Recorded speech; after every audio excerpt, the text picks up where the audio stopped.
할렐루야. 그리스도 예수 안에서 평안하셨습니까? 아멘. 참 이렇게 그리스도 예수 안에서 평안하셨습니까? 하는 이 인사말이 너무 복된 건데 요즘 시기 같은 때에는 참 이렇게 묻기도 참 한편으로는 부담이 가요. 그렇지 않은 분들이 더 많아요. 그런데 제가 이렇게 또 한국에 나와서 사랑하는 교회의 귀한 성도님들을 횟수로 6년 만에 다시 뵙게 돼서 저는 너무나 반갑고 행복합니다. 좀 건강한 모습으로 나와가지고 말씀을 전가하고 너무 좋았을 뻔했는데 몸이 좀 연약해가지고 치료받기 위해 나와서 이렇게 귀한 사랑하는 교회 제단 위에 서서 이렇게 말씀을 증거할 수 있어서 한편으로는 너무나 감사합니다. 언제나 하나님께 감사하고 또 우리 사랑하는 교회 최홍민 목사님과 사랑하는 성도 여러분께 감사드립니다. 잠깐 기도하시겠습니다. 사랑과 은혜가 충만하신 참 좋으신 우리 하나님 아버지 감사합니다. 저희가 무엇이 간데 이처럼 사랑하여 주시면서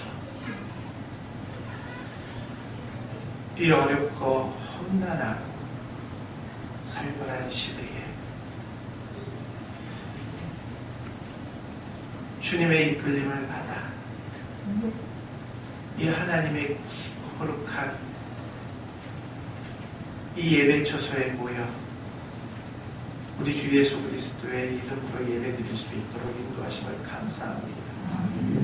사랑의 하나님, 오늘 고린도후서 6장 1절에서 2절 말씀은 박중용 선교사의 말이 아니라 창조주 하나님이시여 구원의 하나님의 거룩하신 말씀이기에 말씀을 선포하는 자나 받는 자가 함께 아멘으로 받아하고 은혜 받기를 소망합니다. 저희에게 지혜를 허락하시어서 깨달을 수 있도록 인도하시고 그 깨달음 가운데에 이 어려운 시련들을 좋게 극복할 뿐만 아니라 어려운 시기에 허덕이는 그 영혼들을 평강의 하나님께로 인도할 수 있는 귀한 도구들로 삼아주시옵소서. 감사하며 예수님의 이름으로 기도합니다.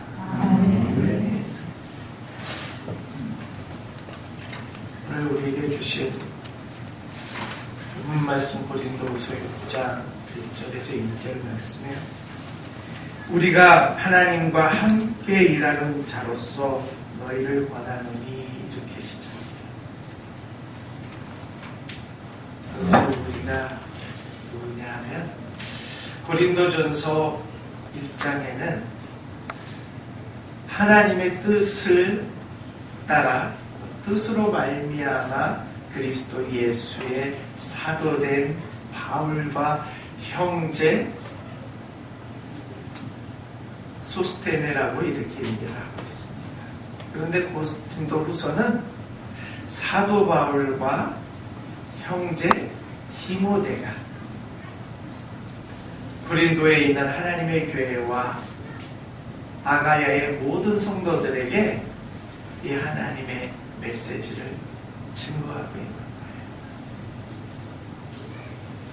근데 사도 바울과 이 편지를 보낸 사도 바울과 또 그와 함께하는 디모데가 지금 고린도에 있는 하나님의 교회와 아가야의 모든 성도들에게 권면을 하는데 이 권면은 인간적인 권면이 아니라 사도 바울과 디모데가 섬기는 하나님께로부터 내려온 권면인 줄 믿으시기 바랍니다.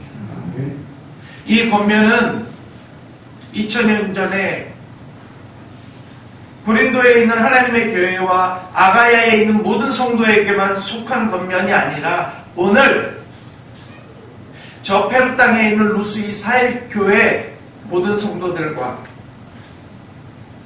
오늘 이곳에 모인 사랑하는 교회의 모든 성도님들과 최영민 목사님과 이 박종용 선교사에게도 내리시는 권면인 줄 믿으시기 바랍니다.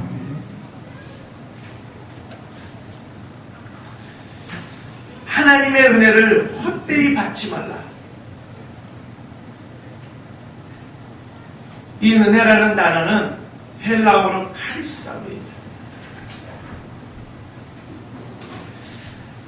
이 은혜는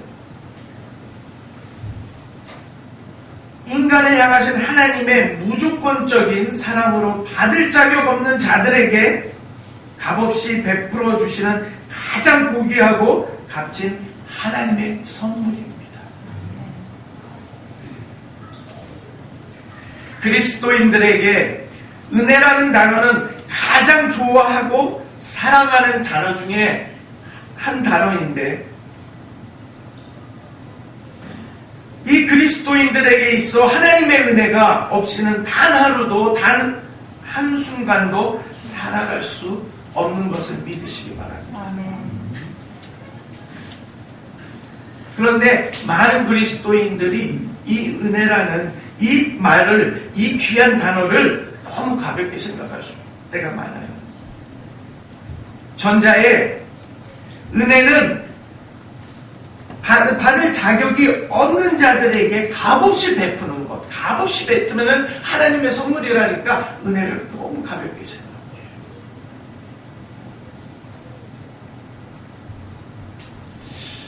선물이라는 건 주는 사람이 있고 받는 사람이 있습니다. 이 세상에 존재하는 많은 사람들은 다 각기 자기가 태어난 연도와 월과 날짜가 있습니다. 그 생일이 매년 돌아오면 부모님들이요 케이크를 준비하고 선물을 준비하고 미역국을 준비하고 그 자녀가 좋아하는 음식을 차려놓고 축하를 합니다. 근데 그 자녀들이 다 부모님께 순종하는 자녀들이 아니죠. 순종을 하거나 안 하거나 부모님의 뜻대로 부모님의 말씀대로 살아가건 안 가건 부모님은 일방적으로 무조건적인 사랑을 그 자녀들에게 냅니다. 그 모습 속에서 우리는 은혜라는 단어를 찾아볼 수 있습니다. 인간의 부모도 이렇게 자녀들에게 순종하지 않는 자녀에게까지 선물을 베푸시는데 하물며 하나님일까? 이 은혜는요 우리 인간들이 생각하는 그런 은혜가 아니에요. 근본 하나님이시면서도 불구하고 종의 형상을 입고 이 땅에 오셔서 죄로 죽을 수밖에 없는 우리들을 위해서 그 저주의 십자가에서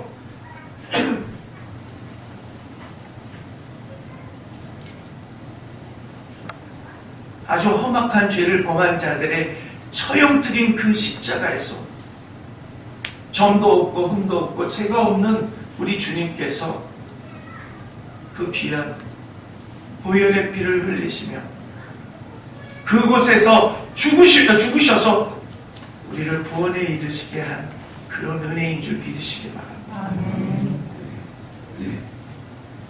대한민국뿐만 아니라 이 지구촌에 존재하는 많은 교회의 성도라고 일컫는 자들이 교회에 나와서 기도하는 그 내용들을 보면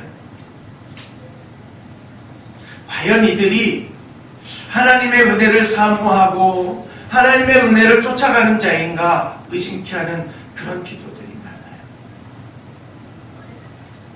대한민국 교회가 대표적입니다. 제가 한국에 올 때마다 그 전에 신학을 하면서 교회들이 어느 순간에 오면은 디데이 100일이라고 하고 교회의 특별 새벽 기도회라는 걸 하는 것을 늘 볼 수 있었습니다. 어떤 디데이입니까? 자녀들의 입시 시험을 위해서요. 특별 새벽 기도회요.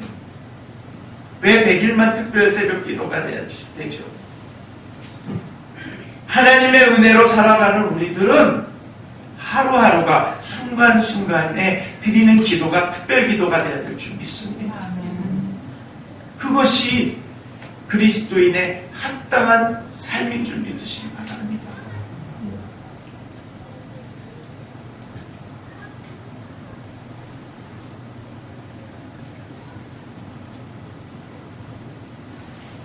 하나님의 부르심에 있어서 각 사람마다 그 부르시는 그 소명, 부르심은 제각기 들려요. 어떤 이는 갈대아 우르라는 땅에서 그 아버지와 함께 비즈니스를 하고 어떤 사업을 하는데 나무로 때로는 돌로 어떤 형상을 만들어 그것을 절하게 하는 그런 사업을 하는 사람이 어느 날 갑자기 하나님의 음성을 듣고 부르심을 받아 주님을 쫓아가며 하나님의 사람이 되는 그런 은혜를 바라볼 수 있습니다. 어떤 소명을 바라볼 때에 은혜가 나타나는데 형제 중에 가장 연약해 보이는데 그 나이 어리고 연약한 그 형제가 하나님의 부르심을 받기도 합니다. 어떤 사람은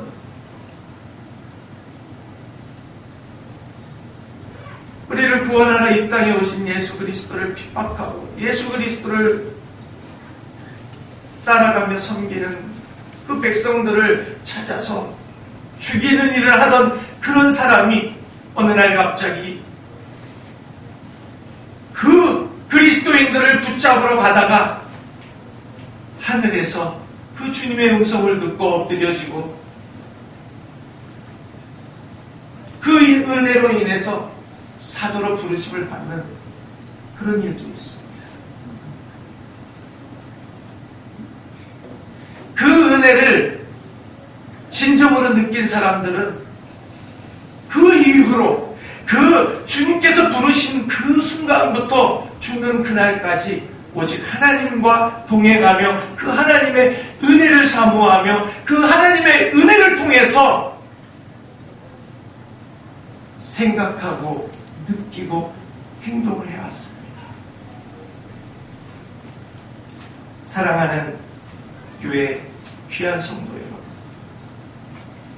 오늘 이 편지를 쓰는 사도 바울도 나의 나됨은 하나님의 은혜라고 고백했습니다. 예수님을 만난 이후로 그는 오직 예수, 오직 하나님의 그 말씀 예수 그리스도의 복음만을 위해서 수고하고 땀 흘리고 피 흘려왔어요. 그런 그에게 어떤 시련이 다가왔습니다. 그 시련은 육체의 고통이었습니다. 어떤 학자는 간질이었다, 어떤 학자는 안질이 있었다, 어떤 학자는 또 다른 병이 있었다라고 얘기를 해요. 성경이 말을 하지 않기에 그가 어떤 병을 가졌는지는 모르겠어요. 얼마나 괴로웠으면 그 병을 사탄이 준 그런 병으로 생각하고 있었다는 말이죠. 그것을 놓고 사도 바울이요 3번을 기도했다 그래요. 3번을 기도하니까 주님 치유해 주세요. 1번, 주님 치유해 주세요. 2번, 주님 치유해 주세요. 3번, 주님 3번 가고 했는데 왜 안 낫게 해주세요. 이런 게 아니에요. 그 3번이라는 그것은 상징적인 의미로서 온 마음을 다해 생명을 다해서 기도했다. 그런데 그렇게 온 마음으로 기도한 충성된 종 사도 바울에게 이런 음성이 들립니다. 내 은혜가 족합니다. 내 은혜가 족합니다. 그럼 우리 같으면 이럴 수 있잖아요. 하나님, 제가 진짜 주님을 만난 이후로 돌도 맞아서 죽을 뻔했고 채찍도 맞고 여러 가지 고난을 많이 받아서 죽을 뻔한 게 한두 번도 아니고 내가 오직 주님만 바라보며 갔는데 하나님 이거 하나 못 들어주세요? 불평할 수가 있어요. 주님 저에게 약속해 주셨는데 갑자기 내 자녀를 제물로 바치라고요? 이렇게 불평할 수 있어요. 그런데 진정으로 은혜 받은 사람들은 불평하지 않습니다.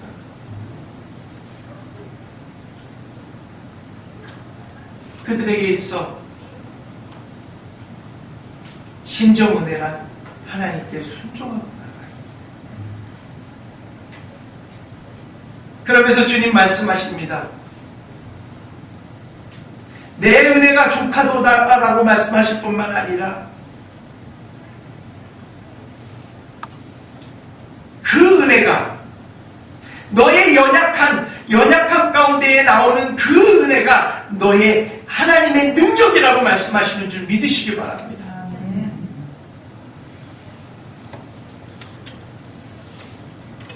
2019년에 저는 너무 행복했어요. 왜냐하면 하나님께서 저에게 주셨던 보여주셨던 환상 중에 하나가 4년 전부터 이루어지기를 시작했어요. 그게 뭐냐 하면 제가 볼리비아에서 1988년도에 예수님을 거기서 만났어요. 신앙은 모태신앙이었지만 88년도에 거기서 만나서 주님의 부르심을 받아서 다른 것 바라보지 아니하고 주님의 말씀대로 따라가며 몇 개월은 안데스 산맥에서 복음을 증거하고 또 그들이 여름방학이 긴데 거의 3개월이 돼요. 그때는요 배낭에다가 성경책을 가득 채우고 양손에 성경책을 들고 아마존으로 들어가서 복음을 증거했거든요. 하나님께서 저희들에게 은사를 주셔서 아픈 자에게 손 얹고 기도하면 낫는 역사가 있었어요. 그때 어떤 사람들은 낫지를 않아요. 왜 낫지 않았을까요? 은혜의 하나님을 인정하지 않았기 때문에. 그런데 그들이 너무 불쌍해 보여서 주님, 저들에게 기회를 더 줬으면 좋겠습니다. 저에게 가르쳐 주신 말씀이 있잖아요. 포도원의 주인이 와서 그 포도원을 돌아보다가 그 포도원 한가운데에 있는 무화과 나무를 발견했는데 열매를 맺지 못했어요. 그래서 그 일꾼에게 말합니다. 이 나무를 잘라내라. 그랬더니 그 일꾼이 뭐라 그래요? 주인님, 한 해만 나에게 더 허락해 주시옵소서. 그러면 제가 거름도 주고 물도 주고 제대로 갖고 와서 내년에 열매를 맺게 하겠습니다. 그러나 열매를 맺지 못하면 그때 이 나무를 베어버리겠다. 그 일꾼이 누구예요? 그리스도 예수이십니다. 저도 그 예수님의 심정으로 하나님께 구했어요. 근데 그 볼리비아에서 저희 매형이 유명한 한의사였는데 제가 매형한테 부탁했어요. 매형, 저한테도 칩술을 좀 가르쳐 주세요. 아픈 사람이 너무 많네요. 가난한 것도 서러운데 아프면 얼마나 서럽겠습니까? 그들이 조금이라도 치유가 돼야, 시간이 연장이 돼야 복음을 듣고 예수를 믿게 될 거 아닙니까? 이렇게 했더니 저희 매형이 그래요. 너는 선교사야. 선교사는 복음만 증거하면 돼. 말씀만 선포하면 돼. 치료는 내가 해. 그래서 제가 그랬어요. 매형, 그러면 저와 같이 아마존도 이 생업을 포기하고 아마존에 들어갈 수 있어요. 그러니까 야, 그렇게 하고 내가 어떻게 살아? 그러니까 좀 가르쳐 주세요. 제가 무조건 기도하면서 금식하면서 기도했더니 저희 매형이 하루는 저희를 불러요. 저를 부르더니 간단한 기법만 가르쳐 준대요. 그래서 배가 아플 때 어디다가 어느 혈에다가 침을 넣고, 어디가 아플 때는 머리에 두통이 올 때는 어디다 침을 넣고, 간단한 기본법만 가르쳐 주는 거예요. 그래서 저는요 그걸 또 한 번도 해본 적이 없으니까 다른 사람한테 이렇게 침을 놔줄 수가 없잖아요. 그래서 하루는요, 다 죽어가는 개한테 침을 놓고 뜸을 놔줬더니 개가 살아났어요. 그래서 또 그 경험을 해서 그거를 그 한 동네에 개를 살려놨더니요, 아이들이 그 다음날부터는요, 자기 집에 있는 고양이 다 개 아픈 것들을요 갖고 와가지고 침을 놔달라는 거예요. 그래서 그거에다가 또 근데 이 침값이 얼마나 비싸요, 그 당시만 해도요. 그래서 매형이 사람들에게 놔줬던 침 있잖아요, 그것을 수거에다가 다 알코올에다 말라서 침을 놔줘서 그걸로 연습을 했어요. 임상실험을 했어요. 그 다음에는 이제 두 번째는 사람에게 해야 되는데 아무나한테 할 수 없잖아요. 그래서 제 배에다가 스스로 그 혈제를 놓고 거울을 보고 제 머리에다가 침도 나고 그랬더니 두통이 사라지고 배가 너무 제가 위가 안 좋았는데 위가 깨끗이 나요. 그래서 그 다음부터 자신 있게 또 하나하나 이제 다른 사람들한테 침을 놔줬더니 되게 편안하다 그러는 거예요. 그런데 이 침 맞은 사람들이 또 자기도 예수 믿겠다고 교회를 나가요. 믿습니까? 이 얘기는 뭐냐면요, 저도 젊었을 때 현기왕성할 때는요, 무조건 선교란 다른 거 필요 없어. 무슨 농업 선교가 있고 의료 선교가 있고 공업 선교가 있어. 아니야. 오직 선교는 말씀만 선포하면 돼. 저는 그렇게 생각했거든요. 근데 어느 날 성경을 공감복음을 읽는데요, 우리 주님이 세례를 받으신 후에 처음으로 말씀을 선포하시는데 뭐라고 선포하세요? 회개하라, 천국이 가까워졌다. 그리고 또 산상수훈이라는 설교를 하십니다. 그리고 산에 올라가서 기도를 하시고 내려왔는데 그의 설교가 엄청난 능력이 있었는지 많은 사람들이 그 산 밑에서 기다리고 있었던 거예요. 그랬는데 그 많은 인파 중에 수많은 사람들이요, 환자였어요. 저 같았으면 야 그래 치료를 해줄 테니까 우선은 우리 예배부터 드리고 우리 말씀부터 듣자, 이렇게 해야 되는 게 정석일 거 아니에요. 그런데 우리 주님은요, 그 마을에 들어가서 만난 그 환자들을 먼저 치유해 주셨어요. 믿습니까? 그 말씀들을 보면서 제가 느꼈어요. 살아있는 복음, 살아있는 하나님의 말씀. 진정한 전도는 말과 지혜에 있지 아니하고 하나님의 능력에 있습니다. 아멘. 믿습니까? 아멘. 능력이라는 건 뭐예요? 능동태적인 거잖아요. 능동태라는 건 뭐예요? 어떤 행동으로 인해서 그 힘이 발생되고 그 힘으로 뭔가를 이루는 거 아닙니까? 그게 바로 좌우로 나의 성공, 하나님의 그 생명의 말씀, 관절골수를 쪼개고 영과 혼을 가르는 그 능력인 줄 믿으시기 바랍니다. 그러면서 저는요, 아마존을 꿈꾸면서 기도를 했어요. 연초에 1990년 1월 1일부터 1월 3일까지 4일날 끝나는 그 3일 기도를 하는데, 끝나고 나서 마지막으로 기도를 하는데 하나님께서요 저에게 환상을 보여주셨어요. 어떤 환상을 보여줬냐 하면 물은 커피 색깔인데 그 빛이 얼마나 아름다운지, 그 커피 색깔의 그 빛이, 그 태양의 빛이 너무 아름답게 비치는 거예요. 그런데 제가 카누배를, 나무로 만든 그 원주민 카누배를 탔는데 앞에 한 사람이 노를 짓고 저는 가운데에서 밀짚 모자를 쓰고 원주민들이 입는 하얀 천옷을 입고 옆에는 성경책 가방을 들고 찬양을 하면서 가는 거예요. 저 멀리 배는 나의 시은 섬, 오고룩한 것 아버지 집, 뭉게구름이 있는 아름다운 성이 보여요. 그러고서 제가 주님 감사합니다 하고 금식을 마치면서 하나님께서 나에게 바로 아마존으로 보내주시겠구나 하고 생각했거든요. 근데 아마존에 당도하기까지 그 보여주신 그 하나님께서 보여주신 것이 거의 30년 만에. 그 전까지 저는 안데스 산맥에서 때로는 페루 수도 리마 빈민가에서 사역을 했어요. 거기서 복음을 들고 그냥 진짜 외치고 또 외치고. 근데 한 4년 전에 저를 아마존 쪽으로 완전히 이동하게 해주셨어요. 그리고 저희와 함께 협력하는 교회 중에 뉴욕에 있는 뉴욕 아름다운 교회라는 교회에서 협력을 해주시는데 그 교회에는요 의사 선생님들이 엄청나게 많아요. 그래서 의료 선교를 하는데 저희 페루에 오셔가지고 선교해 주셔요.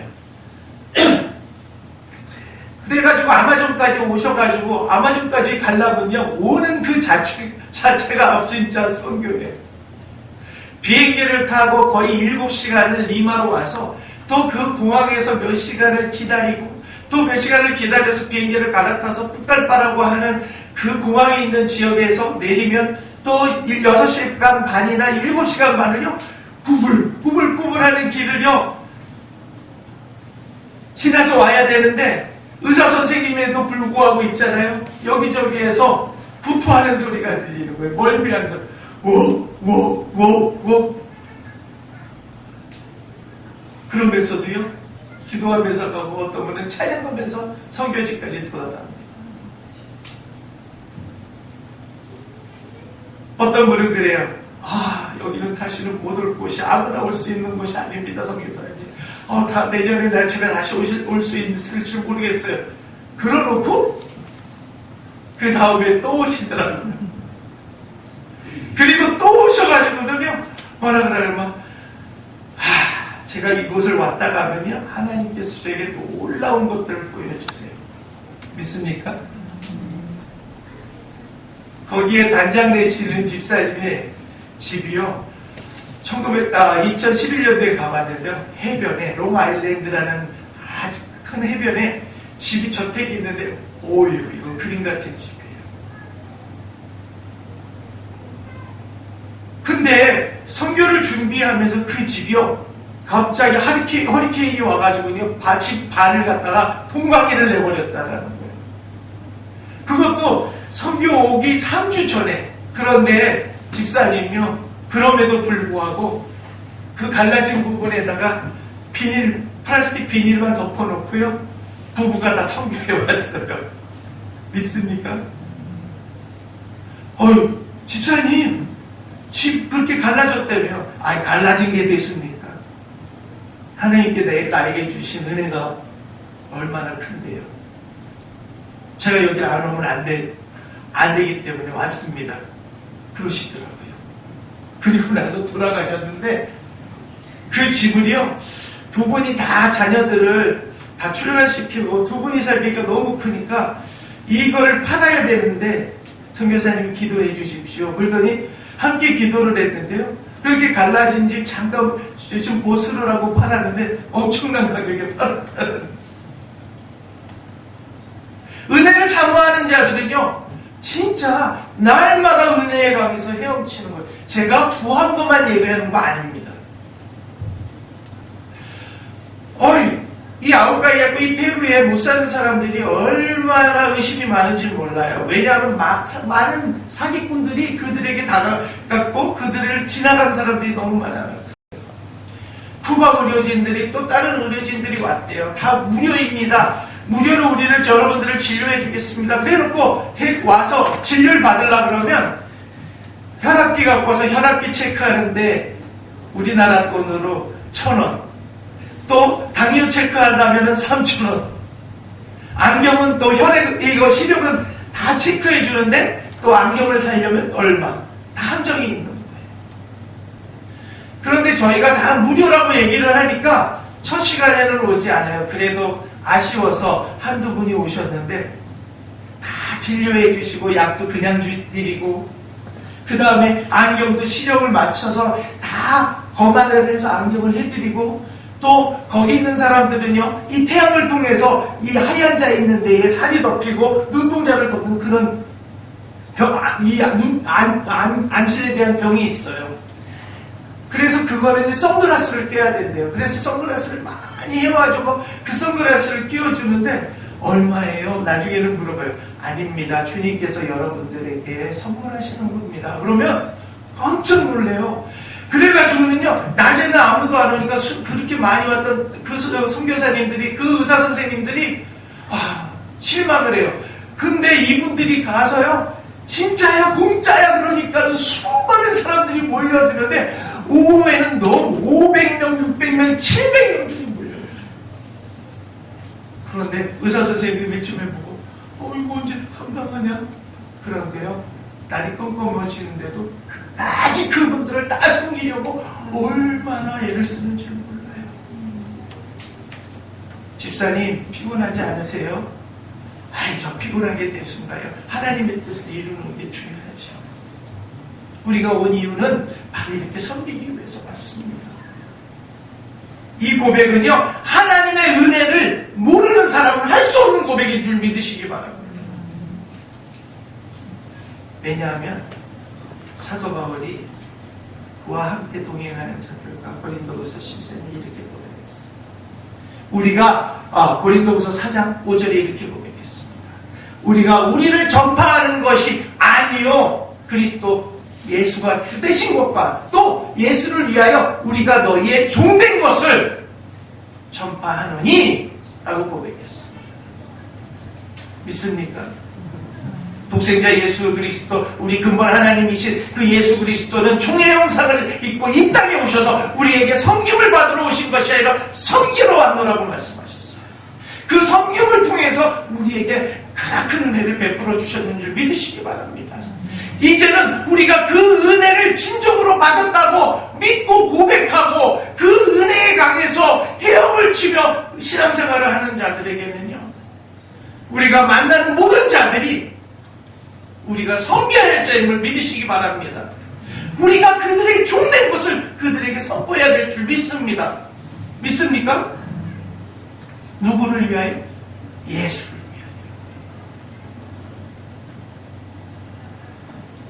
위하여. 이렇게 섬김을 받은 사람들이 교회로 오려고 그래요. 그런데 이분들이 농사를 짓는데요, 저희가 현재 있는 교회는 행정구역이 있는 곳에 월세로 건물을 빌려서 지금 예배를 드리고 있어요. 그런데 그들이 농사를 지려면은요, 배 타고 강을 건너서 걸어서 아니면은 그러니까 오토바이, 3륜 오토바이를 타고요, 한참 들어가서 거기 길거리에다가 3륜 오토바이를 내놓고 또 20km, 30km를 걸어서 안으로 들어가서 농사를 져요. 그렇기 때문에 한 번 농사를 지러 들어가잖아요. 거의 5일에서 6일 동안 농사를 짓고 잠깐 아이들 보려고 나와서 아이들 보고 들어가는 거예요.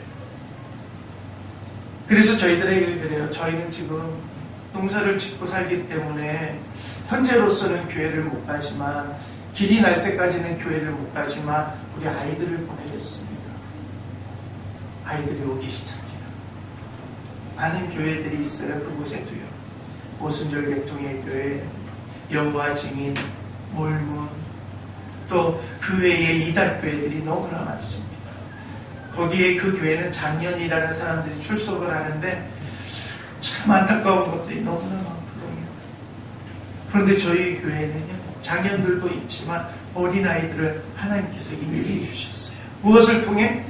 은혜 받은 그 의료팀들의 섬김을 통해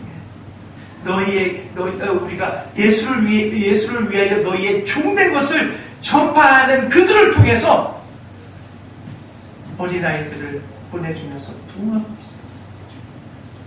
그런데 재작년에 갑자기 어떤 바이러스가 세상에 들어왔다고 그러면서 떠들썩하게 뉴스에 나오는 거예요. 그랬더니 점점 페루에 이탈리아와 스페인에서 여행을 하고 돌아온 청년들이 두 사람이 그 코로나에 걸려서 왔는데 그 사람들이 그거를 감염을 시키는데요. 우와, 성경에 뭐라고 했어요? 한 사람으로 말미암아 이 땅에 죄가 들어왔잖아요. 그쵸? 그 죄가 온 세상의 사람들에게 다 감염을 시켜서 사망에 이르게 했잖아요. 그 말씀이 떠오르게 하더라고요. 한국도 지금 코로나로 막 심하다 하는데요. 와, 2020년, 2021년 페루는요, 세상 사람들이 말하는 생지옥이었어요. 지금까지요, 어저께까지 250만이 감염이 됐어요. 어제 하루 사이에만 해도 3만이 감염이 됐어요. 죽은 사람만 해도 거진 20만이 훨씬 넘어 있어요.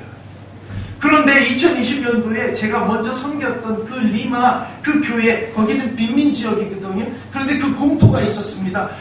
특히 빈민 지역에 사람들이 많이 죽어나갔는데 뉴스가 나오는 거예요. 사람들이 죽어나가니까 공동묘지가 없으니까요. 그곳에서 웅덩이를 파가지고요. 그 양복 보면 이렇게 양복 이렇게 보호하기 위해서 이렇게 짚어 달린 그 포가 있잖아요. 그거 비슷한 데다가 사람을 집어넣고 그냥 펄크레인으로 집어 던지는. 많이 쌓이면 거기다 휘가루를 뿌려가지고 왕창 덮어놓고서는 한 번에 매장을 해버립니다. 또 어떤 지역은요, 웅덩이를 파놓고 사람을 거기다가 어떤 포장도 없이 그냥 관짝은 구할 수도 없었어요. 다 집어넣고서는 휘발유를 뿌려서 그걸 불 붙여버린 거예요. 그러니까 이게 해외 토픽으로 나오니까 한국에 계신 가족들이 전화를 하더라고요. 빨리 한국으로 돌아오면 안 되겠냐. 그리고서 얼마 후에 대한민국 정부가 전세 비행기를 보내줬어요. 그리고 교포들에게 될 수 있으면 다 한국으로 돌아가자. 제가 그 뉴스를 못 받는 줄 알고 저희 교회 성도님들이 그때 페루 정부가 계엄을 선포를 했거든요. 그런데 계엄을 선포하고 군인 경찰들이요, 소총에다가 대검까지 꽂고, 소총에다 대검 꽂았다는 건 뭐예요? 전쟁 상황이에요. 코로나인데 소총에다가 대검을 꽂고 돌아다니는 거예요. 와, 다 살벌한 거예요. 아무도 못 나와요. 잠깐 오전에 한 가족당 한 사람만 잠깐 30분 동안 시간을 주는데 시장 나가서 먹을 식품들을 사는 거예요. 그런데 그 아웃바이아쿠 시에서 저에게 연락이 왔어요. 잠깐 회의에 참석해달라고. 지금 통행할 수 없는데요? 아닙니다. 선교사님은 지금 코로나19 대책위원으로 선발되었기 때문에 오셔도 좋습니다. 그래서 갔어요. 그랬더니 10사람 의사선생님들과 거기에 시장과 지역의 한 대표가 모여가지고 회의를 했어요.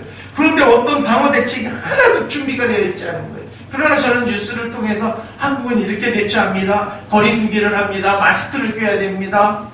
그리고 움직였을 때에 우리가 어떤 지역으로 넘어가려고 할 때에는 그들이 한 지역에 모여서 격리 수용을 2주 동안 하고 열이 나지 않으면 그때 이 시내로 들어오게 합시다라고 다 제가 먼저 건의를 했어요. 그랬는데 거기에 모였던 시장과 의사선생님들, 가족들이요, 큰 도시에 나가 살다가 그곳에는 의료시설도 없거든요. 젊은이들이 살기에는 적합하지가 않아요. 그런데 많은 사람들이 거기가 청정지역이라고 몰려 들어오는데요. 시장 가족들하고 의사선생님 가족들 중에 감염자들이 있는데 무조건 그 시내로 들어오게 해서 자기네 집으로 데려오고 그 근처에 있는 호텔로 들어오게 해가지고 그 사람들로 인해서 감염이 퍼져나가는데 어마어마했거든요. 그러니까 저희 성도님이 그래요. 계엄령 때문에 예배도 못 드리죠.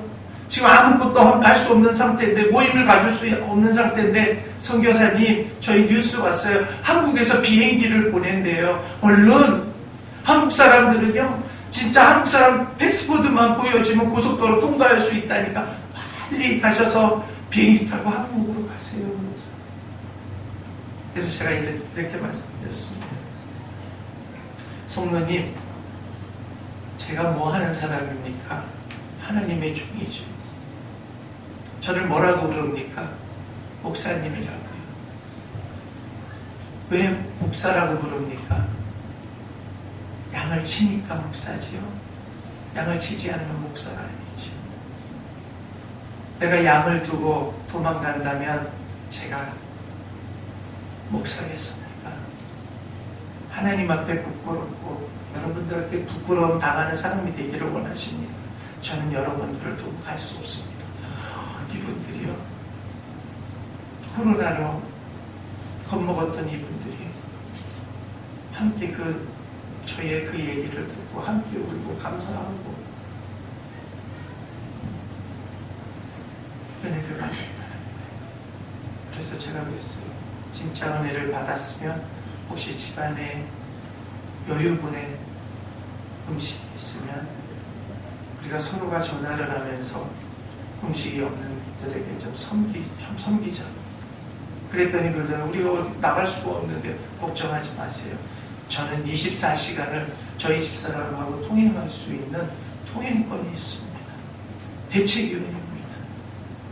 그래서 제가 그렇게 가르쳤지만 그러나 그분들이 먼저 어떻게 하는 것보다 제가 목회자이기 때문에 싸전에 가가지고 먼저 쌀을 가마니로 부에다가 또 계란을 부에다가 또 저희 성도님들 가정 숫자대로 다 해가지고 3륜 오토바이가 있는데요. 저희 성도님들 한 분을 딱 불러서 운전하라 그러고 그분에게 경찰들에게 또 경찰서장에게 또 군대 그 지휘관한테 얘기해가지고 이 사람은 저하고 동행해야 되니까 통행할 수 있게 허락을 해달라 그랬더니 허락을 해주더라고요. 주님이 예루살렘 성전에 올라가시기 전에 제자를 보내서 나귀 새끼를 가져오라 그랬잖아요. 제가 그걸 모르는데 주께서 쓰시겠다 하라. 그러면 그대로 허락하리라. 주님께서 저희들을 쓰시겠다 하고 또 그 종들이 이렇게 하겠다고 그러니까 기꺼이 허락을 하더라고요. 그래서 이 양식을 나눠주다 보니까 저희 성도님들뿐만 아니라 그 가운데에 양식이 필요한 자들이 있어서 또 구입을 하다가 이웃들에게도 하고 그랬더니 코로나를 걸리게 되니까는요, 보건소가 작은 보건소가 하나 있고 의료보험병원이 있는데 의사가 몇 번 안 돼요. 근데 의사들이 다 도망가 버렸어요. 간호사 선생님들만 있는 거예요. 왜냐하면 월급이라도 받아야 되니까. 그런데 코로나 환자들을 다 보건소에다가 그 의료보험 병원에다가 다 입원시켜버리니까 다른 환자들은 받아줄 수도 없고 또 갈 수도 없는 거예요. 위험해서요. 그런데 저희에게는요, 많은 약이 있었어요. 매년 의료팀들이 올 때마다요, 거의, 그러니까 8천만원, 9천만원의 그 가격이 되는 약들을 갖고 와요. 그런데 거기에는 타이레놀이라는 해열제, 마팝이라는 해열제가 있었어요. 그리고 또 다른 약들도 있었어요. 그래서 회충약이랑 약이랑, 근데 그 당시 또 안질까지 이렇게 감염으로 돌고 있던 거예요. 또 댕기라는 병도 있고요. 말라리아라는 그 병도 함께 도르니 이거 얼마나 큰 문제예요. 그래서 저희가 생각을 했어요. 우리가 섬겨야 될 텐데 어떻게 섬길까? 하나님께서 24시간을 통행할 수 있는 이 특권을 주셨는데 어떻게 우리가 이거를 잘 활용할 수 있을까? 그래서 집사람하고 고민하면서 우비 있잖아요. 제가 어디에 있다고요? 아마존에 있다고요. 거기는 어떤 지방이죠? 열대지방이잖아요. 열대지방 날씨가 어떻겠어요? 엄청나게 더워요. 습하고. 그런데 방호복이 필요하다 그래가지고는 우비를 사입고 그 우비를 사입으니 조금만 돌아가면 등에 그냥 땀이 줄줄줄, 가슴에도 땀이 줄줄줄, 머리 아무것도 안 써도 땀이 나는데 또 앞면을 가려야 된대요. 마스크를 끼고 또 앞면 가리개가 있어야 되는데 초창기에는 앞면 가리개가 없는 거예요. 그러니까 가만히 고민하다 어떻게 할까? 우리 오토바이를 탈 때 그 대리석에서 준 오토바이 헬멧이 있는데 그것을 쓰니까 답답해서 못 다니는 거예요. 너무 무겁고. 그래서 그 앞면 가리개 플라스틱을 다 그걸 분리시켰어요. 그리고 저희 집에 산소 용접기 바가지가 있는데 거기는 이렇게 통 비어서 이렇게 십자가 모양으로 돼 있잖아요. 그 틀에다가 나사를 딱 해가지고서는 그걸 고정시켜서 앞면 가리개를 했거든요. 그리고서는 손에다가 의료장갑 끼고 장화를 신고 그러고서 이제 다니면서 마을마다 거기는 부족마을로 이렇게 형성이 되어 있기 때문에 마을 다니면서 집사람하고요 그 형제님하고 다니면서 회충약 나눠주고 안약 나눠주고 머리 두통이야 있다 그러면은 열 체크해서 또 그거에 맞는 약 해주고 가래가 나온다 그러면 가래 삭히는 약 주고 막 이렇게 했더니 이분들이 어느 날 갑자기 그러는 거예요. 선교사님, 당신이야말로 하나님의 사람이고 당신네 교회가 진정한 교회입니다. 어떤 교회는요, 제가 다니는 교회는요, 이런 상황 속에서도요, 거기 목사라는 분이요, 노트에다가 명단 적어놓고 매달 집에 와서 문 두들기고 매주 몰래 그 잠깐 1시간 나가는 시간 돌아와가지고서 너 주정헌금 내라 그러고, 그리고 또 여기에 11조 내라고 걷어들이고, 지금 이런 상황인데 당신들은 이렇게 섬길 뿐만 생각하니 얼마나 감사한지 모르겠습니다 하고 갑니다. 하나님께 영광을 돌립니다. 그러더니 그래요. 이 코로나가 풀리고 대면 예배를 드릴 수 있으면 우선은 저희 아이들부터 그 교회를 출석하게 하겠습니다. 그래서 코로나 기간 동안에도요, 저희는요, 전도를 하면서 다녔어요. 주 예수를 믿어라. 그냥 너와 내 가정이 구원을 얻으리라 라고 선포한 것이 아니라 그냥 주님께서 하신 그대로 그 아픈 자들을 돌아보고 섬겼더니 주 예수를 믿으라. 그냥 너와 내 가정이 구원을 얻으리라 한 그 복음이요, 살아있는 복음이 되어서 그들의 마음에 꽂히기 시작합니다. 믿습니까? 네. 이러는데 어느 날 가는데요, 다리를 건너가야 돼. 흔들다리 나무 다리를 건너가야 되는데 시에서 통제하는 사람들에 있어서 못 건너게 하는 거예요. 사람들을 통제하는 거예요. 그랬는데 보니까 통제하는 그 시에서 근무하는 사람들이 마스크를 켰는데요, 저희들이 집사람하고 어안이 벙벙했어요. 웃어야 될지 울어야 될지. 그들이 마스크가 없으니까는, 덴탈 마스크도 없으니까는요, 자기 아내 건지 모르지만 남자건 여자건 여자 브레이저를 그 뽕을요 여기다가 끈을 매가지고 마스크로 쓰고 있는 거예요. 그거 얼마나 두꺼워요. 그거 얼마나 답답하겠습니까? 살겠다고, 죽기 싫으니까는요, 그 두꺼운 거를 그 더운 지방에서 그걸 끼고 통제를 하고 있는 거예요.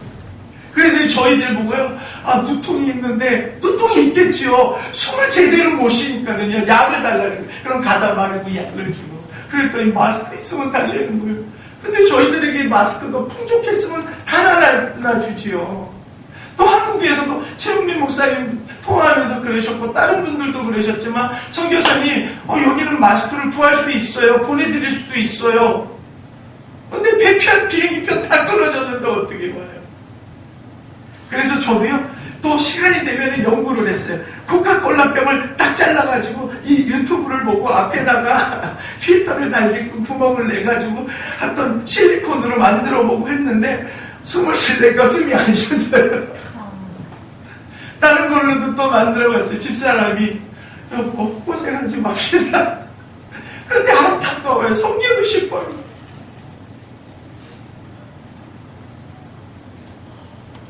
여자들의 그 브레이저를 마스크로 쓰는 그 모습을 봤을 때 하나님의 사람으로서, 하나님의 종으로서 너무나 아팠어요. 그런데 2020년에 들어와서 조금씩 보임을 허락하기 시작했어요. 그 대신 공간에 비례해서 20%만 모여서 예배드릴 수 있습니다. 여기는 그런 게 없지만요, 거리두기에 의해서 그것도 돈이 들어가야 돼요. 어떤 인쇄점에서 맞춰가지고 바닥에 스티커를 메타드의 잔을 만들어서 딱딱딱딱 붙여야 돼요. 그리고 나서 이렇게 마스크도 끼고 설교를 하다가 다 마스크를 2장씩 끼고 하라고 그래가지고요. 지금도 2장을 껴야 돼요. 그런데 저는 한점 생각하다가 부스터를 생각해가지고요, 앞에다가 나무 틀을 만들어서요, 큰 있는 대형 텔레비전처럼 만들어 놓고 거기다가 아스티지를 딱 붙여놓고서는 마스크 벗고 설교를 했거든요. 앞에는 집사람이 항상 체온계를 들고서는 이마에다가 체온제 주고, 앞에다가는 알코올 젤을 하고, 또 바깥에 큰 버켓에다가 수도꼭지를 만들어 놓고 거기다가 손 비누로 다 씻고 또 알코올 소독하고, 그러고 들어와야만 했어요. 그런데 어떤 성도님이 연락이 왔어요. 목사님, 선교사님, 저희 집사람이 너무너무 아파요. 열통하고요. 댕기에 걸렸습니다. 그러더라고요. 그런데 어떤 성도님들이 함께 논하겠다고 자기 집에서 농사한 것들을 갖고 왔어요. 그 과일이라고 싸서 그 집에다가 연락하고, 우리가 저희 집사람이 지금 간대요. 문 두들기면 문 열고 그 과일을 갖고 들어가시면 됩니다. 그랬거든요. 그랬더니 집사람이 문을 뚫고 얼른 열더니, 선교사님, 집사람이 열이 너무 심한데 들어와서 기도 좀 해주세요.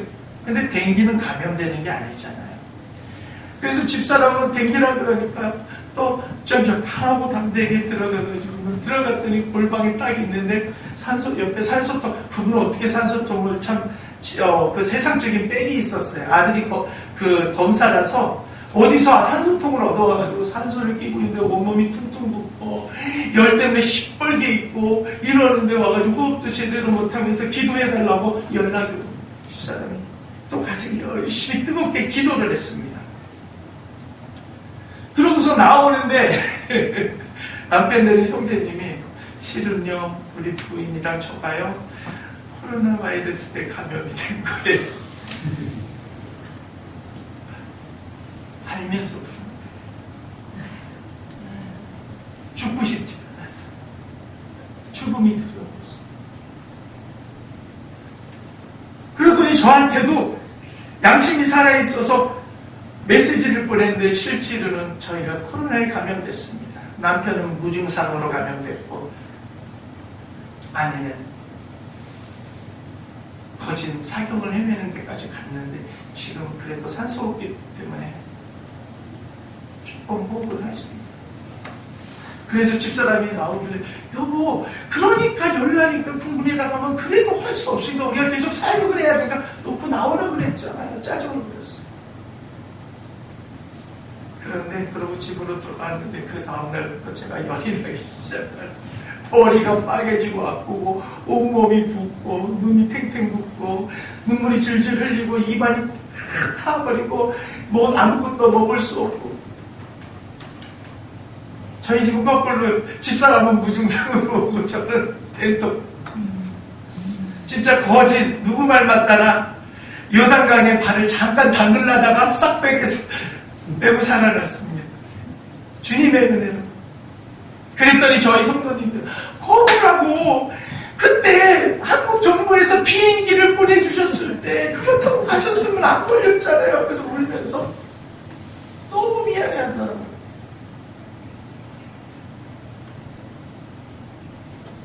그때 제가 너무 부끄러웠어요.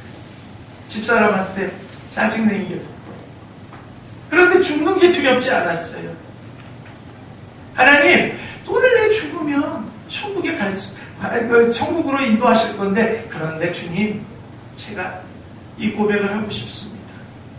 아직 하나님께서 저를 통해서 이루시고자 하시는 계획, 저에게 주신 사명 중에 아직 감당하지 못한 것이 있다면 저에게 생명을 연장시켜 주시옵소서. 그랬더니 하나님이 회복시켜 주시더라고요. 저도 산소호흡기가 필요했는데 산소호흡기가 없는 거예요. 숨을 헐떡여서 숨기도 힘든데, 너무 힘든데도요. 근데 마음은 평안했어요. 그때 생각났어요. 역시 목자가 양을 섬기는 거지 양이 목자를 섬기는 것이 아니구나. 예수님이 이 땅에 오셔서 섬기러 오셨다는 이유를 알게 되었어요. 너무 감사합니다. 내 은혜가 족하도다. 내가 연약할 때에 능력이 충만하다. 그 연약함이, 그러니까 제가 나는 그래 24시간 동안 달면서 나 전도도 할 수 있고 이만 약을 주면서 전도가 자연적으로 되고 이렇게 할 수 있어. 하나님을 의지하는 그것을 초점을 놓친 거예요. 섬긴다라는 그 이유, 하나님께서 저에게 매우 지켜주시더라고요. 그래서 회개를 하고 회복되면서 다시 또 대면 예배가 시작돼요. 마스크도 구할 수 있게 되었다 그래가지고 또 리마까지 그냥 버스, 집사람은 비행기를 타라고 위험하니까. 근데 비행기가 너무너무 비싼 거예요. 값이 오른 거예요. 물가도 오르고. 버스를 타고요 17시간 동안 양 마스크를 벗지도 않고 그 답답한 버스에서 17시간 버티고, 그래서 리바 가서 마스크를 사다가 또 이렇게 또 갖다가 공급해주고. 그런데 약이, 이 해열제랑 이런 중요한, 코로나에 중요한 약들이 거의 다 떨어졌어요. 미국에서 의사 선생님이 전화를 했어요. 선교사님, 약이 거의 떨어졌을 텐데요. 네. 아, 그럼 어떡하지요? 지금 보내질 못한다고 그러던데. 그렇다면 선교사님이랑 사모님이 여기 와서 백신 맞을 겸 오실 수 있겠어요? 저희가 초대장 보낼게요. 그 대신 약을 많이 준비해 드릴 테니까 세관에 걸리지 않게 미리 정부의 허가서를 받아. 그래서 저희는요, 그 허가서를 받기 위해서요, 또 북발바라고 하는 지역에 7시간 비행기를 타러 가다가 교통사고를 크게 당했어요. 저희는 오르고 내리막길로 큰 유조차가, 엄청난 큰 유조차가, 영화에 보면 터미네이터라는 영화를 보면 유조차 나오잖아요. 큰 유조차가 내려오는데 저희 중앙선을 넘어서 저희 쪽으로 와가지고 그것도 속도를 내면서, 저희는 택시버스라는 게 있어요. 그거는 개인이 타고 개인 요금을 내는 거예요. 그거를 타고서는 가고 있는데 뒷좌석에 앉았는데 그 차가 갑자기 쿵 하고 들여박는 거예요. 근데 제가 기절을 했어요. 그 충격으로가 아니라 다른 충격이었어요. 집사람이 그 충격에 붕 떴다가, 이게 스포츠 용어로 엘보라고 하는 건데, 이 팔꿈치가 뿡 왔는데 제 코에 정통을 맞아서 그냥, 우리 집사람이 저한테 쌓인 감정이 많았나 봐요. 한 방에, 세상말로 한 방에 훅 보내더라고요. 잠깐 뛰어나 보니까는, 와, 사고가 보통 큰 사고가 아니었어. 근데 저희 집사람은 제가 기절해서 놀랬잖아요. 여보 괜찮아? 그때까지 몰랐죠. 집사람이 대퇴부 골절이 됐는지. 얼마나 컸으면 뒷좌석에 있는 대퇴부가 골절이 돼요. 내려서 그 대퇴부에 찔뚝찔뚝하면서 저희 쪽으로 와가지고 문을 열고 괜찮냐고, 호흡할 수 있겠냐고, 집사람이 저를 너무 괜찮아요. 당신은 괜찮아? 나는 좀 걸을 수도 있고 괜찮을 것 같아. 당신이 문제다. 그런데 교통수경이 늦지막혀 와가지고 하는 얘기는 병원으로 빨리 이송되기를 원하네요. 그러다 보니까 돈을 달래요. 돈을 달래요. 근데 제가 주의 종인데 불법을 행할 수 있어요. 여러분, 당신 경찰이야. 창피한 줄 아세요?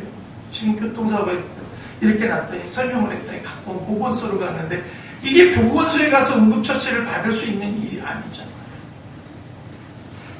그 소식을 받은 또 성도님들이요, 전화를 거봐요. 그때 비행기 타고 가시겠다고 그랬는데 안 가셔서 이런 사고를 당해요. 속상해요.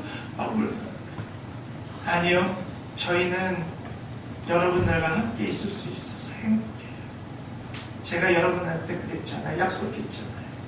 주님이 허락해 주실 때까지, 하나님이 죽을 때까지 이곳에 있으라 그러면 죽을 때까지 여러분과 함께 하겠다고. 저 약속 지키고 있는 거 아시죠? 그랬더니 울면서 그러면서 그래도 가시지. 그분들은 알거든요.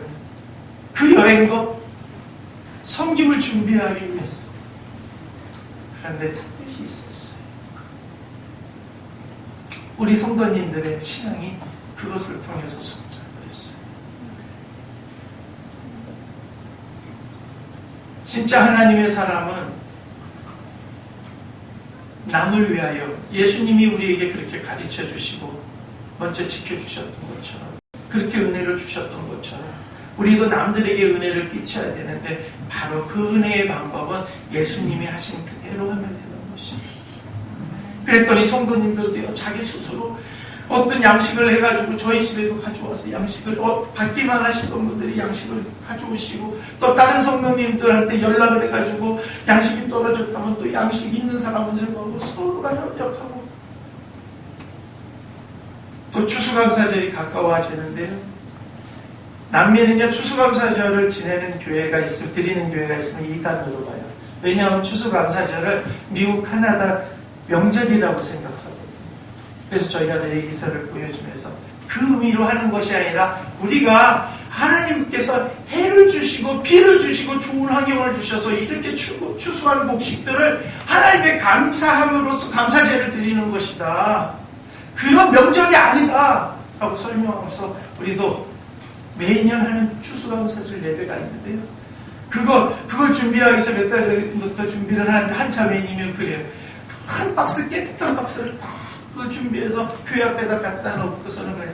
선교사님, 그리고 그냥 빈 박스만 가져온 게 아니라 거기에다가 쌀도 몇 킬로 갖다 놓고 또 다른 통조림도 갖다 놓고 농사 짓지 않는 분들은 그렇게 갖고 오기로 약속을 했거든요.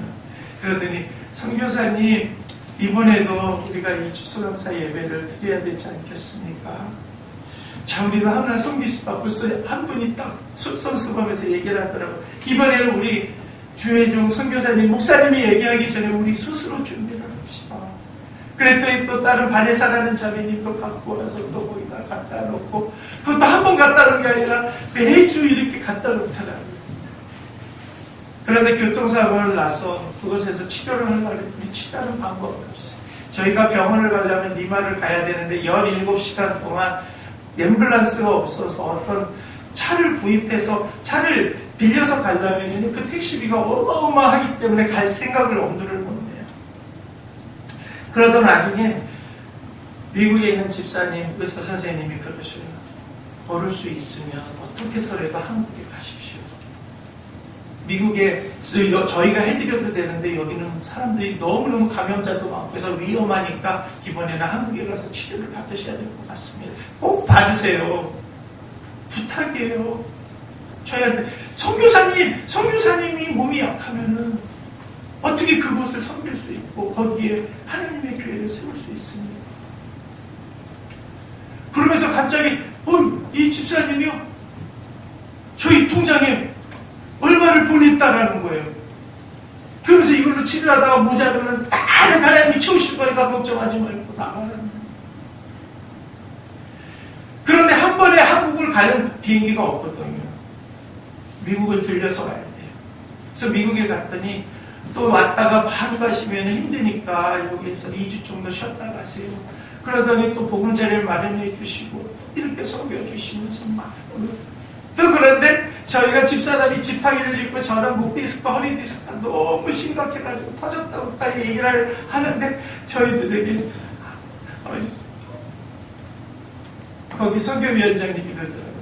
저희 교회가요 지금 코로나를 위해서요 그냥 초상집뿐이에요. 그래서 좀 회복을 할 기회가 있어야 되는데 선교사님 말씀 좀 증거해 주세요. 올라가서 또 말씀 증거하고 또 다른 교회에서도 또 초대를 해서 그렇게 하고 또 소그룹에서 또 만나자 그래가지고 만나서 그런데요 이게 아프다고 움츠리면 더 아파요. 그런데 하나님께서 인도하시는 그 길을 따라가면 그 통증을 잊어버려요. 있습니까? 또 이제 한국에 와야 됐어요. 그런데 한국에 그 얘기를 하는데 어느 장소에 있고 그렇더라고요. 그래서 알아본 장소가 있는데 최영희 목사님이 제가 연락해서 다 됐습니다. 준비를 해주셨어요. 그래서 지금 신림동에 있는 웨슬리 하우스라는 곳에 있는데 그 건물 내에 건물이 오래된 건물인데 다른 지역에 지금 방이 빈 곳에는 그쪽에서 관리하는 분이 계속 잊지 않으셔가지고 저한테 연락을 주세요. 우리가 지금 영하 몇 도로 떨어진대요. 선교사님 죄송하지만 4층하고 2층 올라가서 보일러 좀 틀어주시고 물 좀 조금씩 좀 똑똑 떨어지게 해주세요. 해서 가보면은 와, 그 방은 너무 추워. 그런데 또 하나님의 은혜로 저희가 쓰는 방은요 그 건물에서 제일 좋은 곳이고요. 화장실 딸린 건물에 너무 따뜻하게 또 주님의 은혜로 사랑하는 교회 최영민 목사님과 여러분들이 섬겨주셔서 또 지금도 은혜에 강해서 헤엄치고 있습니다. 제가 오고 싶어서 오게 된 건 아니지만 또 와야 할 이유가 있었어요. 그래서 그 이유들을 통해서 은혜 받은 사람들끼리 또 합력하는 그런 일들이 하나하나씩 나타났고 또 그 일을 또 제가 또 2월 4일날 페루로 가져와서 또 그곳에 그 은혜를 함께 그곳에 나눌 것들이 너무나 많기에 하나님의 뜻 가운데 왔는 줄 믿습니다. 사랑하는 성도 여러분, 저는 이 말씀으로 말씀을 마무리 짓고 싶어요. 잠언 16장 9절에 있는 말씀과 19장에 있는 말씀인데요. 사람이 마음으로 자기의 길을 계획할지라도 그 걸음을 인도하는 자는 여호와시니라. 또 19장에는요 이렇게 말씀하고 계세요. 사람의 마음에는 많은 계획이 있어도 오직 여호와의 뜻이 완전히 서리라. 우리의 뜻이 중요한 것이 아니라 우리의 주인 되시는 창조주 하나님의 뜻이 중요한 줄 믿으시기 바랍니다. 인생은 고난을 위하여 난다고 했습니다. 하늘의 불띠가 아름답보다 장작불이 시작되면 불띠가 계속 일어나는데 작은 불띠도 있고 큰 불띠도 있습니다. 그 불띠는 고난을 얘기합니다.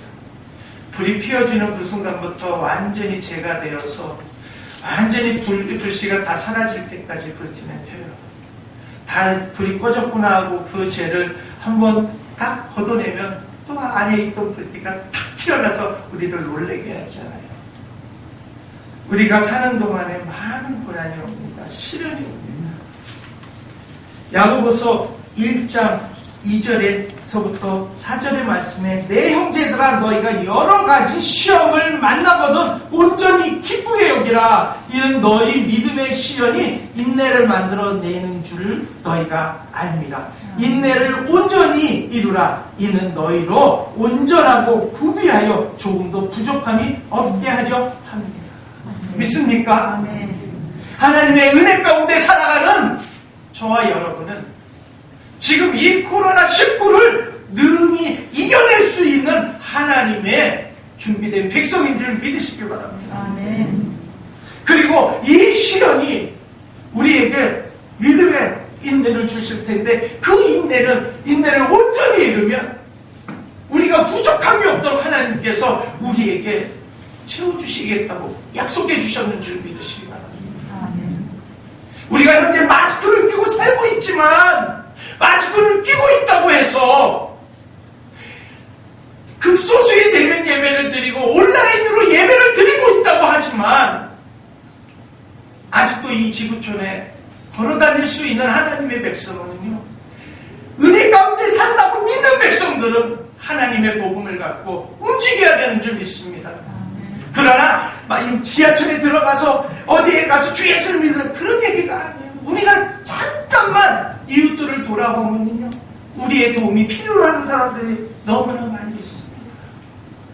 이 어려운 시국에 우리가 그들을 가서 조금이나마 거리를 두기를 하더라도 어떤 쌀 한 푸대를 섬기고 또 라면 한 박스를 섬기고 그들이 아프다 그러면 연락을 해줘서 또 그들을 어떻게 한번 섬겨주고 하면은요, 그 복음이 살아있는 복음이 되어서 사랑하는 교회가 차고 넘칠 줄 믿습니다. 우리가 말과 혀로만 사랑하는 것이 아니라 행함과 진심으로 사랑하라는 것처럼 사랑뿐만이 아니라 우리의 복음의 실천도 말과 혀로만 하는 것이 아니라 행함과 진실함으로 행해 나가는 그 성도들이, 그 백성들이 진짜 하나님의 은혜를 참으로 깨닫고 하나님을 사랑하는 그런 성도인 줄 믿으시기 바랍니다. 사랑하는 교회 모든 성도 여러분, 지금 온라인으로 예배드리고 있는 사랑하는 교회 성도 여러분, 또는 유튜브를 통해서 사랑하는 교회로 들어와서 함께 예배를 드리는 성도 여러분,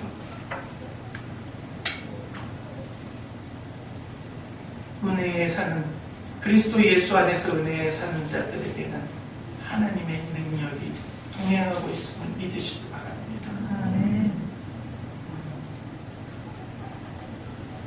경제적으로 힘들다고, 육체적인 질병 때문에 힘들다고, 코로나라는 질병 때문에 힘들다고 움츠리는 우리가 아니라 세상 사람들에게 조롱을 받는 교회가 아니라 이제 진짜 하나님의 능력을, 이 복음을 하나님께서 우리에게 주신 그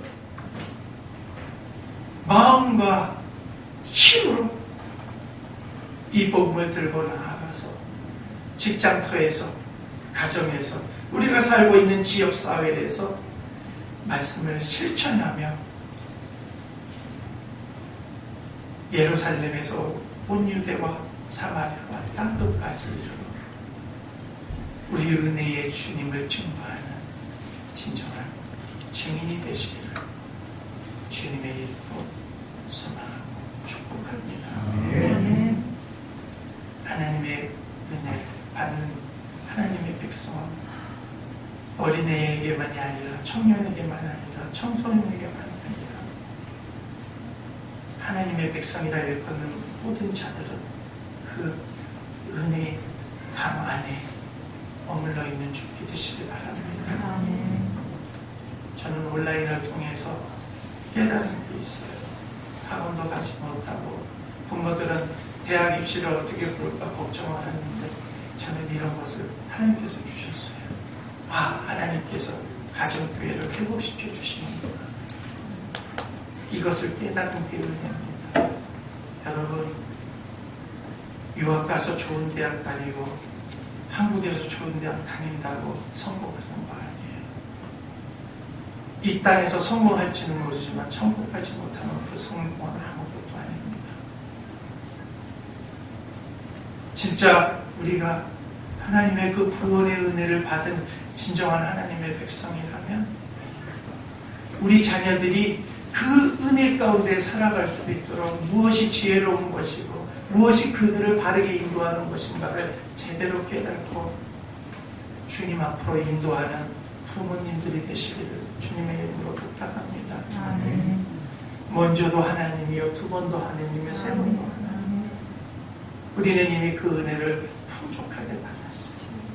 풍족하게 주신 이유는 하나님께서 세상에 나아가서 그 풍족한 것을 하나님을 모르는 사람들과 함께 나누며 그 나눔 속에서 그 하나님의 그 사랑을 깨닫는 자들을 또 구원하게 하시기 위함임을 믿으시기 바랍니다.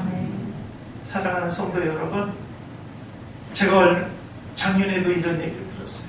어떤 젊은이가 서울대에 입학을 했는데 코로나에서 죽었대요. 서울대 입학하면 뭐예요? 공부도 못해보고 세상도 안 해요. 우리가 항상 명심해야 될 것이 있습니다. 우리의 소망은 아이비리그가 아니다. 우리의 소망은 서울에 있는 대학이 아니다. 우리의 소망은 삼성, LG, 현대가 아니다.